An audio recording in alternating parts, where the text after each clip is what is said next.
بسم اللہ الرحمن الرحیم وبہ نستعین السلام علیکم ورحمۃ اللہ تعالی وبرکاتہ نحمدہ ونصلی علی رسولہ الکریم اما بعد فاعوذ باللہ من الشیطان الرجیم بسم اللہ الرحمن الرحیم انما المؤمنون اخوہ فَأَصْلِحُوا بَيْنَ أَخَوَيْكُمْ وَاتَّقُوا اللَّهَ لَعَلَّكُمْ تُرْحَمُونَ صدق اللہ العظیم ان اللہ وملائکتہ یصلون علی النبی یا ایہا الذین آمنوا صلوا علیہ وسلموا تسلیما صلی اللہ علی محمد صلی اللہ علیہ وسلم صلی اللہ علی محمد صلی اللہ علیہ وآلہ. معزز سامعین و حاضرین، آج میری تقریر کا عنوان یہ ہے کہ مسلمان آپس میں بھائی بھائی ہیں، یعنی اگر دو مسلمانوں کے درمیان کسی قسم کا کوئی جھگڑا پیش آ جاتا ہے، کوئی لڑائی ہو جاتی ہے یا کسی وجہ سے دلوں میں نفرت پیدا ہو جاتی ہے، اللہ قرآن مجید کے اندر ارشاد فرما رہا ہے انما المؤمنون اخوہ، کہ مومن آپس میں بھائی بھائی ہیں، مسلمان آپس میں بھائی بھائی ہیں. اگر ان کے درمیان کوئی جھگڑا پیش آ جائے یا کسی قسم کی نفرت ان کے دلوں میں پیدا ہو جائے فَأَصْلِحُوا بَيْنَ أَخَوَيْكُمْ، تو تم ان کے درمیان صلح کرا دو، کے درمیان سے اس جھگڑے کو ختم کر دو. واتقوا اللہ، اور اللہ سے ڈرتے رہو. اس بات سے ڈرتے رہو کہ ایک دن اس دنیا سے جانا ہے اور اللہ کے سامنے کھڑا ہونا. اس بات سے ڈرتے رہو کہ اللہ دیکھ رہا ہے، اور وہ خالق کائنات اس حال میں دیکھ رہا ہے انہ علیم بذات الصدور، کہ وہ ہمارے دلوں کے حالات بھی جانتا ہے. اس سے کوئی چیز چھپی ہوئی نہیں ہے. اگر ایک انسان کسی ایسی جگہ میں جا کر گناہ کرتا ہے جہاں اس کو کوئی نہیں دیکھ رہا ہے، لیکن خالق کائنات یعنی اللہ رب العزت اس کو وہاں بھی دیکھ رہا ہے، اس کے دیکھنے کی کیفیت تو یہ ہے. قرآن مجید کے اندر اللہ فرماتا ہے لا تأخذہ سنۃ ولا نوم، وہ اس حال میں دیکھ رہا ہے کہ نہ اسے نیند آتی ہے نہ اسے اونگ آتی، وہ سوتا نہیں ہے، وہ ہر وقت اپنے بندوں کو دیکھ رہا ہے. اس لیے اگر دو مسلمانوں کے درمیان کوئی جھگڑا پیش آ جاتا ہے یا کسی قسم کی لڑائی ہو جاتی ہے تو دوسرے مسلمان بھائیوں کو چاہیے کہ وہ ان کے درمیان صلح کرا دیں. اللہ سے ڈرتے رہیں لعلکم ترحمون، کیونکہ جب وہ یہ کام کریں گے یعنی دو مسلمان بھائیوں کے درمیان صلح کرائیں گے اور اللہ سے ڈرتے رہیں گے لعلکم ترحمون، تو اللہ کی جانب سے ان پر رحم کیا جائے گا، رحمت باری کے بادل ان کے اوپر برستے رہیں گے. اللہ کی رحمت ان سے قریب ہوگی جب وہ دو مسلمان بھائیوں کے درمیان صلح کرائیں گے. محترم حاضرین، ہم دیکھتے ہیں کہ آج ہمارے مسلمان بھائیوں کے درمیان آپس میں نفرت پھیلی ہوئی ہے. ہم آج فرقوں اور خطوں اور شعبوں میں بڑھ چکے ہیں. ہر انسان یہ کہتا ہوا نظر آتا ہے کہ میں فلاں قوم سے تعلق رکھتا ہوں تو میں افضل ہوں. ہر انسان یہ کہتا ہوا نظر آتا ہے کہ میرا تعلق فلاں قبیلے سے ہے، فلاں گاؤں سے ہے، فلاں شہر سے ہے، اس لیے میں معزز ہوں، میں افضل ہوں، میرا رتبہ تمام لوگوں میں بڑا ہے. لیکن یاد رکھیے گا قرآن مجید کے اندر اللہ فرماتا ہے کہ کوئی کسی سے بڑا نہیں ہے، بلکہ اگر ایک انسان کسی سے بڑا ہو سکتا ہے تو اللہ فرماتا ہے ان اکرمکم عند اللہ اتقاکم، تم میں سب سے زیادہ بڑے مرتبے والا وہ ہوتا ہے جو تقوی والا ہوتا ہے، جو پرہیزگار ہوتا ہے، جو نبی کریم صلی اللہ تعالی علیہ وسلم کی سنتوں پر عمل کرنے والا ہوتا ہے. محترم حاضرین، تو مسلمان بھائیوں کی مثال اس طریقے سے اللہ نے نبی کریم صلی اللہ علیہ وسلم نے حدیث پاک کے اندر بیان فرمائی. نبی کریم صلی اللہ علیہ وسلم ارشاد فرماتے ہیں کہ مسلمانوں کو آپس میں اس طریقے سے رہنا چاہیے.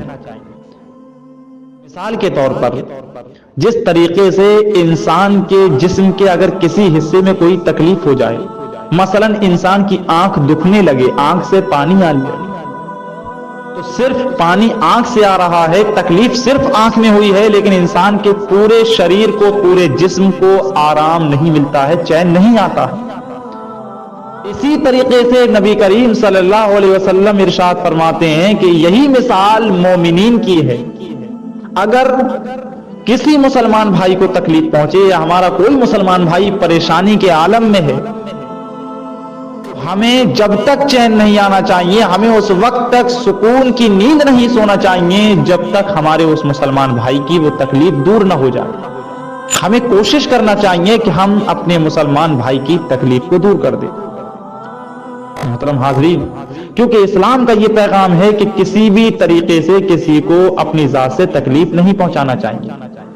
نبی کریم صلی اللہ علیہ وسلم حدیث پاک کے اندر ارشاد فرماتے ہیں کہ انسان کے ایمان میں کمال اس وقت پیدا ہوتا ہے، انسان مومن کامل اس وقت ہوتا ہے، صحیح معنی میں مومن اس وقت ہوتا ہے جب اس کی زبان سے دوسرے لوگ محفوظ ہو جائیں۔ من سلم المسلمون من لسانہ و یدہ، جس مسلمان کے ہاتھ سے دوسرے لوگ، جس مسلمان کے ہاتھ سے اور زبان سے دوسرے لوگ محفوظ رہیں، صحیح معنی میں سمجھ لیجئے کہ اس انسان کے ایمان میں کمال پیدا ہو چکا ہے۔ محترم حاضرین، لیکن آج ہم دیکھتے ہیں کہ ہر انسان ایک دوسرے کو تکلیف پہنچانے پر تلا ہوا ہے، ہر انسان ایک دوسرے کو مصیبت میں دیکھنا پسند کرتا ہے۔ یہی وجہ ہے کہ آج مسلمان ذلت کے دہانے پر کھڑا ہوا ہے، یہی وجہ ہے کہ آج مسلمانوں کو ذلت اور رسوائیت کا سامنا کرنا پڑ رہا ہے۔ اگر آج بھی مسلمان ایک ہو جائیں اور متحد رہیں اور آپس میں محبت سے رہیں، یقین جانیے گا دنیا کی کوئی طاقت ایسی نہیں ہے جو مذہب اسلام کے ماننے والوں کو نیچا دکھا سکے۔ ڈاکٹر اقبال نے کہا تھا کہ ٹل نہ سکتے تھے اگر جنگ میں اڑ جاتے تھے، ٹل نہ سکتے تھے اگر جنگ میں اڑ جاتے تھے، پاؤں شیروں کے بھی میدان سے اکھڑ جاتے تھے۔ محترم حاضرین، یہ مسلمانوں کا عالم تھا۔ مسلمان جس جنگ میں چلے جاتے تھے، شیروں کے پیر بھی اس جگہ سے اکھڑ جاتے تھے، کوئی مسلمانوں کا سامنا کرنے کی تاب نہیں لا پاتا تھا، کیونکہ اس وقت ہم ایک تھے، متحد تھے، آپس میں ہمارے درمیان محبت تھی، بھائی چارہ تھا۔ معزز سامعین و حاضرین، اس لیے ہمیں آپس میں محبت رکھنے کی ضرورت ہے، محبت سے پیش آنے کی ضرورت ہے، اخلاق اچھا کرنے کی ضرورت ہے، اچھا کردار اپنانے کی ضرورت ہے۔ کسی شاعر نے کہا تھا کہ کردار سے بلند ہوا کرتے ہیں نصیب، اچھا سلوک کیجیے ہر آدمی کے ساتھ۔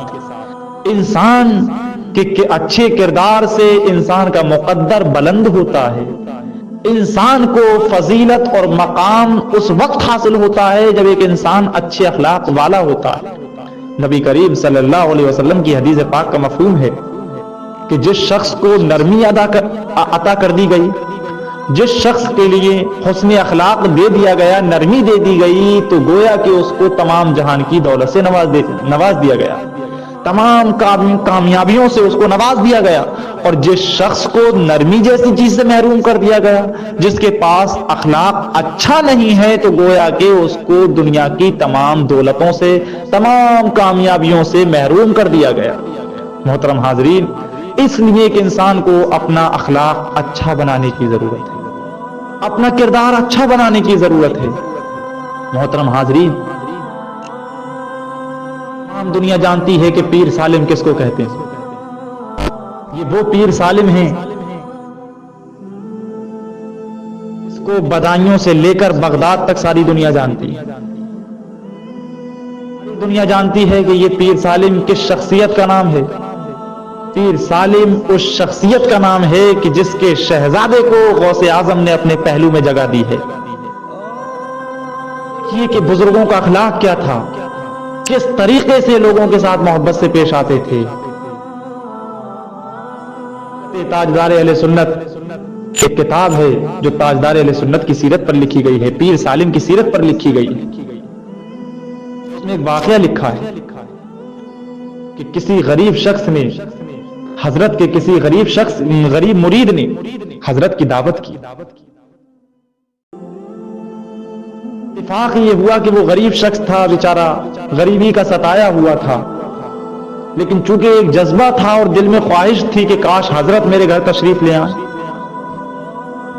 محترم حاضرین، اتفاق سے جس دن اس کے گھر دعوت تھی اس دن کافی تیزی کے ساتھ بارش ہونے لگی، موسلا دھار بارش ہونے لگی۔ اب حضرت اقدس سے مریدین منع کر رہے ہیں کہ حضرت اس کے گھر اب تشریف مت لے جائیے کیونکہ بارش بہت تیزی سے ہو رہی ہے۔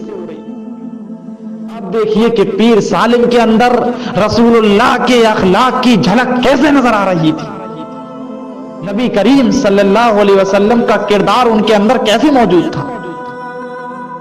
پیر سالم اگر میں کہوں تو یہ بے جانا ہوگا کہ وہ ذات کا نام ہے کہ جس کے چہرے میں ہم نے رسول اللہ کے اور غوث اعظم کے جلوے دیکھے۔